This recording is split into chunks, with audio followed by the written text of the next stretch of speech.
Bonjour. Bonjour, Vous voulez bien vous présenter, s'il vous plaît?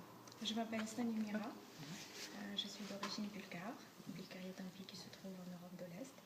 Je vis en France depuis 16 ans et je travaille dans le domaine des affaires européennes.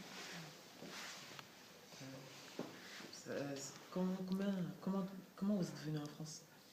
J'ai passé un concours du gouvernement français. C'était un peu comme une équivalence du bac français et qui me permettait de faire venir des études supérieures en France. Voilà. Bonjour.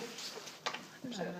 Est-ce que votre emploi, en fait, vous êtes venu en France plus par rapport à pour approfondir vos études ou pas? Je suis venue en France pour faire des études.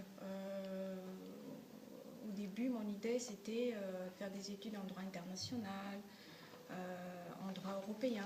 Et c'était des matières qui n'existaient pas en Bulgarie, dans mon pays. Parce qu'à l'époque, en 97, ils ne faisaient pas encore partie de l'Union européenne. Et moi, je voulais faire un pas un petit peu en avant, anticiper. Voilà, c'était ça. J'étais venue pour les études et puis au fur et à mesure, je me suis installée en France et je fais aujourd'hui ma vie en France. Que pensez-vous de la culture française? Je dirais qu'elle est porteur de quelque chose d'universel. Je pense que la langue française, comme toutes les langues, elle a ses richesses, mais particulièrement la langue française est extrêmement riche.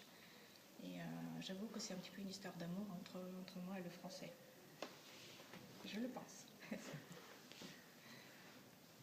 Est-ce que vous avez pu retourner dans votre pays depuis que vous êtes venu? Oui, j'y retourne régulièrement, bien sûr. Aujourd'hui, l'Europe est libre, on voyage, il n'y a plus besoin de visa. On n'avait jamais connu les visas Schengen. Sortir de son pays avec un visa, et puis on passe par l'ambassade, et on dépose un dossier, etc. C'était vraiment le parcours du combattant. Mais moi, je l'ai connu. Et c'est merveilleux, une Europe sans frontières, vous vous déplacez sans problème.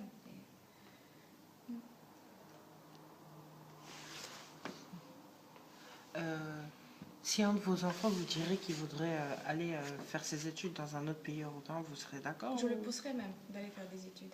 Quitte à changer chaque année de pays. Oui, parce que de par mon expérience, c'était quelque chose d'extrêmement enrichissant pour moi.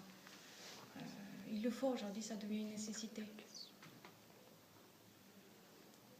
Ça a été difficile pour vous de vous adapter en France? Oui, très difficile. Il n'y avait pas que la langue. Parce que c'est une chose d'apprendre la langue chez soi, mais c'est autre chose de parler au quotidien, de plonger dans le quotidien des Français. Oui, il m'a fallu un an d'adaptation. Et je continue à apprendre et je continue à... Oui. Et je pense que je ne serai jamais entièrement française. Je serai toujours un petit peu à cheval entre deux cultures, deux pays. Voilà, mais c'est normal, c'est toujours comme ça quand on...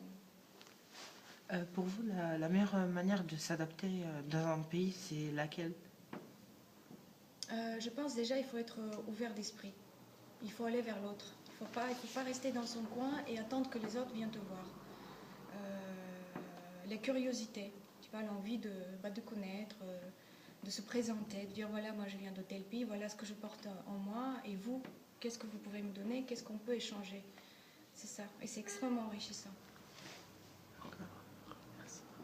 Je vous remercie de nous avoir répondu. Merci à vous. Merci à vos réponses.